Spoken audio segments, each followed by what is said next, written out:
తాకట్లో ఉన్న మీ బంగారాన్ని విడిపించి ఆ రోజు ఆన్లైన్ రేటుకి కొంటాం. Sharma gold company.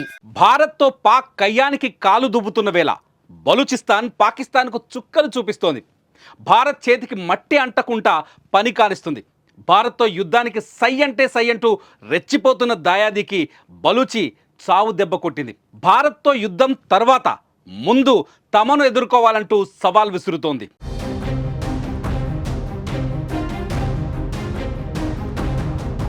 Balochistan army ఎన్నో రోజులుగా స్వతంత్రం కోసం పోరాడుతున్న సంగతి తెలిసిందే. ఈ నేపథ్యంలో బలూచిస్తాన్ జరిపిన దాడుల్లో 10 మంది పాకిస్తాన్ సైనికులు మృతి చెందారు.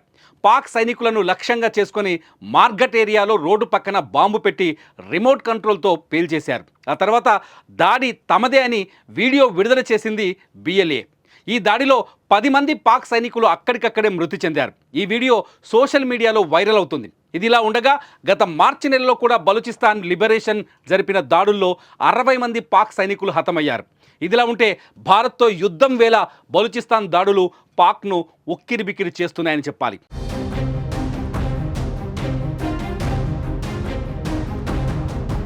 మరోపక్క లిబరేషన్ ఆర్మీ పాకిస్తాన్కు తీవ్ర హెచ్చరికలు జారీ చేసింది.